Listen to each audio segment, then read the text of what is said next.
coach, and we'll break, and we'll rally after that, okay? So everyone's... Oh, man.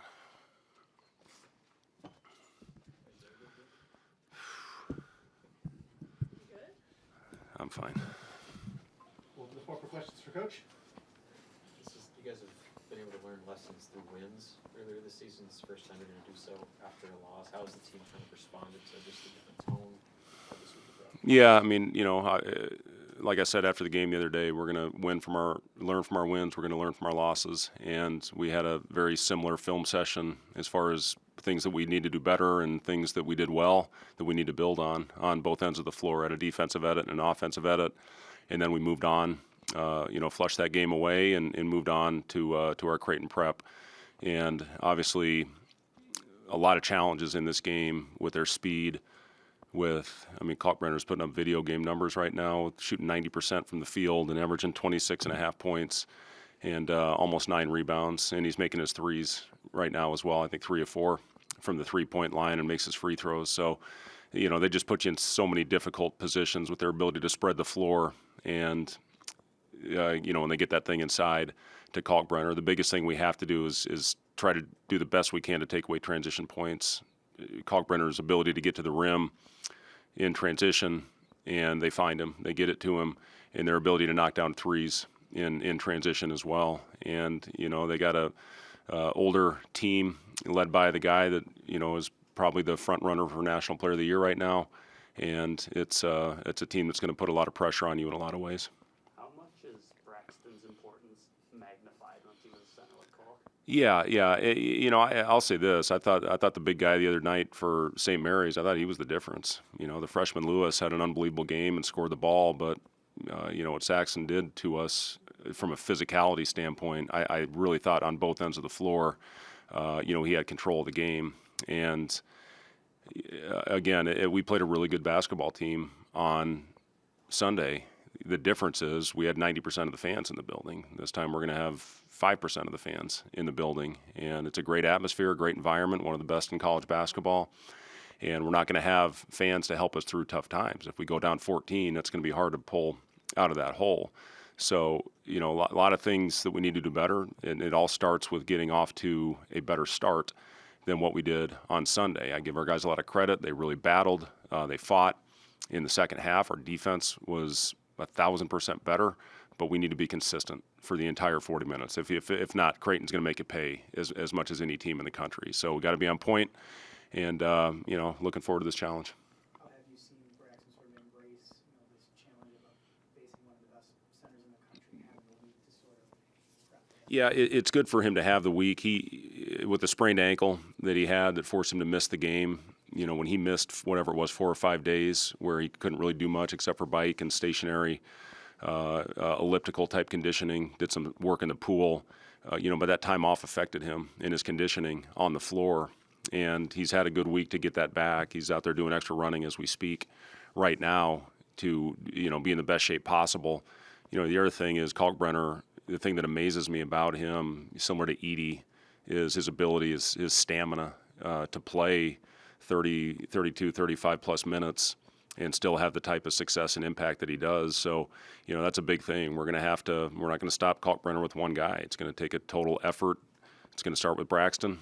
And, hopefully he can get back and make him shoot it through the goalposts and, make it tough and not get him angles. But, it's amazing what he did. That game, he was, 22 of 24. Was incredible, and they did a great job finding him. And Mac runs as good a sets as anybody in college basketball. So, Braxton's going to start with it, but Andrew's going to have to be on point. Burke is going to probably have a stint where he has to do a good job, and we'll see where we go from there. I know it's impossible to know, but based off what you've seen from this team, how do you feel about the road and handling the road at this better? That's a great question, Robin. I guess you don't really know until you truly experience it. We've got the crowd noise piping through the sound system in the practice gym right now, and we're going through our hand signals. But you never truly know until you experience it.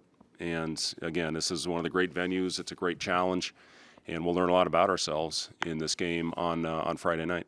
Going into the rivalry aspect, it's kind of different with rosters the way they flip now, and you guys are new to it, or is it not I think it matters the fan bases, obviously a lot. And I've played in a great rivalry with the Iowa State-Iowa.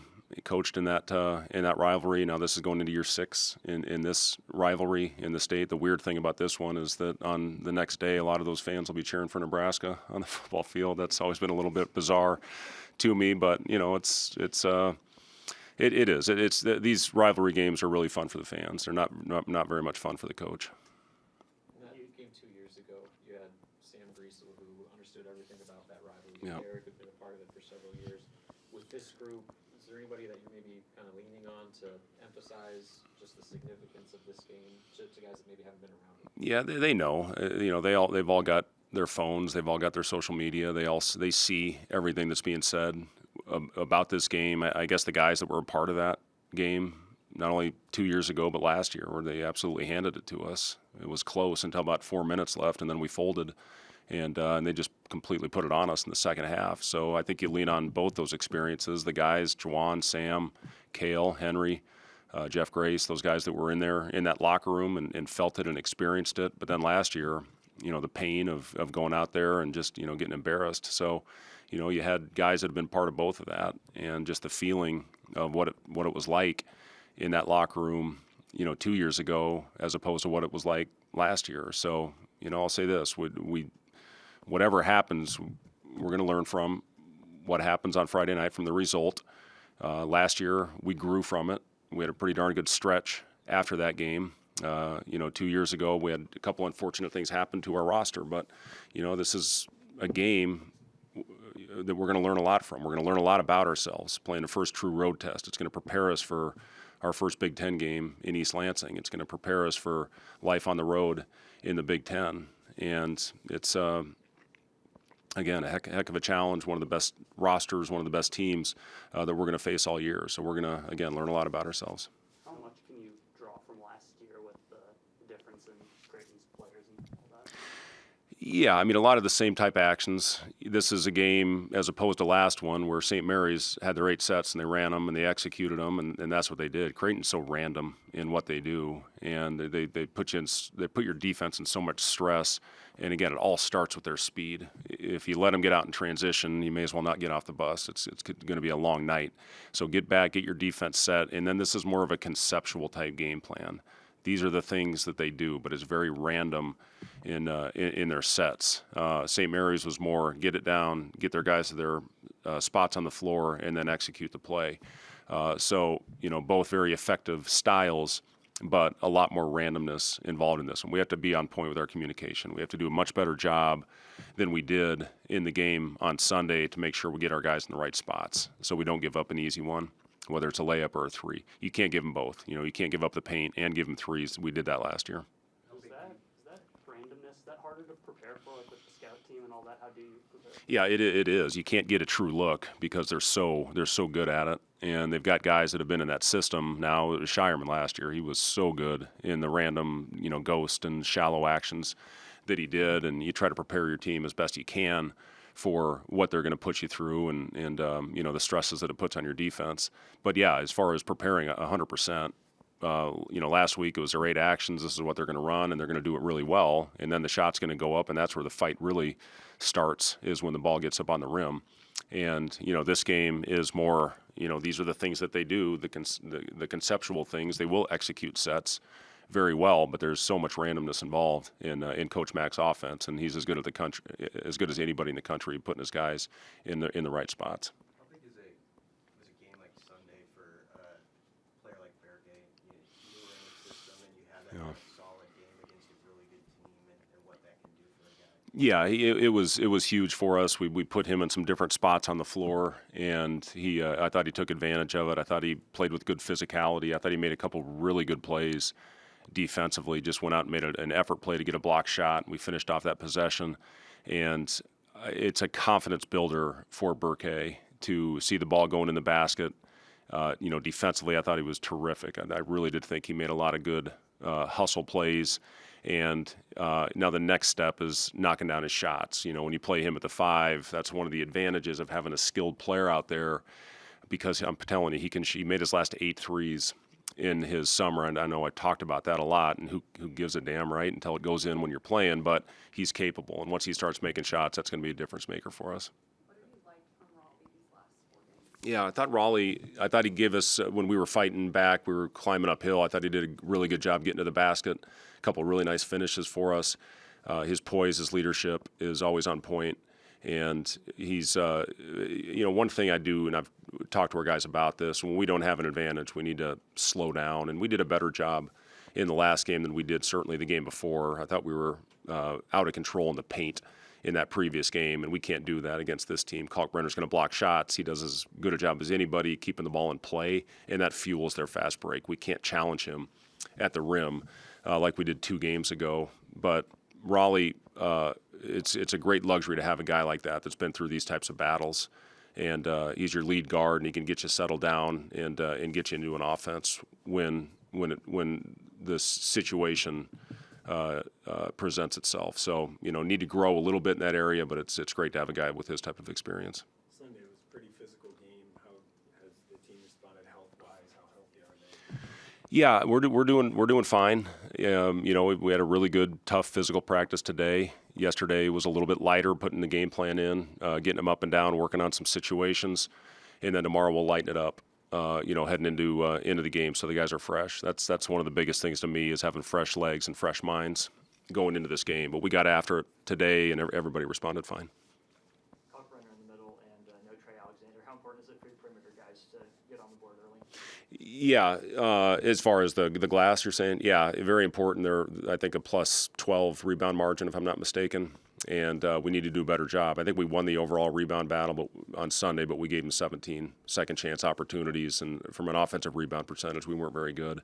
But we got to battle. We got to finish possessions. When I was watching the FDU game before we played them, I thought the key possession in that game, I think it was 12-4. FDU was ahead, and they got 5 straight offensive rebounds, led to a Trout 3. And they were off and running from there. So, finishing possessions has been a big emphasis for us, and we just got to be tougher physically, mentally, and find a way to get the ball off and go to the other end. Offensively, too, for your guards scoring the ball, is there more maybe an opportunity for them? With Kalkbrenner in the paint? No. Alexander on the perimeter, too. Oh, well, again, they've got Neal. I've been really impressed with his defense. Isaacs is all over the place. And anytime you got a guy like Kalkbrenner, man in the paint, sitting down in there, the way they chase you and drop and stay home, it's a good defense. And they got the Defensive Player of the Year, I think, the last 2 years, and that puts some heat on you. So, again, we need to execute. We need to play with pace. We need to screen. We need to have physicality on the offensive end as well. Their 4 spot, they can rotate multiple guys. How hard is that to prepare for? Yeah, in different dynamics with those guys, certainly all capable. Trout's playing with a lot of confidence right now, coming off, I think, his best game, hitting whatever it was, 3 or 4 threes. But, his athleticism at the rim as well. Jason Green is, very good defender, tough kid. I know he's a guy that can make shots. Miller, at the 4, certainly is a guy that can make shots. So, listen, their whole roster can shoot. That's at the end of the day. The one guy we might let shoot a little bit outside is King. But everybody else on their roster, Kalkbrenner, you can see the development, the way he's making shots right now. So they just, again, the heat. When you have 5 guys on the floor that can shoot the ball like they do, man, it puts a lot of stress on you. Some people want to know on that final possession at St. Mary's, needed 3, Decision wasn't on the floor. Was there anything else? You know what? I'll take the timeout. I thought would allow us to put him back in the game, but he went in there. We subbed to get the rebound. We were going to call the timeout, and then the thought was to get him back on the floor. But obviously we were not allowed to do that, so I put that one on me. With the 3-point shooting, have you found any sort of solution or ways to get that thing going? Whether it's changing up the designs of plays or whatever it is, just to get the lid off. Yeah, listen, we found a way. The things we've done really well, we've offensive rebounded well, and we've gotten to the free throw line. 2 things that are going to be tough to do against Creighton. They don't foul, and it's going to be hard to manufacture those kind of points. I'll say this, Robin, it takes a game to see the ball going in the hoop, and then usually that gets your confidence back going again. And it's coming. I don't know when, but we're gonna do everything we can to create open shots for our guys and hopefully knock them down. I mean, Connor, one of the big possessions, made a great read to get an open one that could have put us up, I think 7 or 8 points. And those are shots that he makes and he's going to make. So it's going to take a game where we see the ball go in the basket and then hopefully gain some confidence and be off and running. Is this a game where you want to play faster or maybe slow down? Because Creighton wants to. Oh, we want to play fast as we possibly can, Mike. No, I'm just kidding. The flow will dictate some of that, and if we have an advantage, we want to take it. But again, that's the recognition. If we don't have an advantage, we need to slow down, execute, and hopefully get a good quality possession. Thank you. A little break and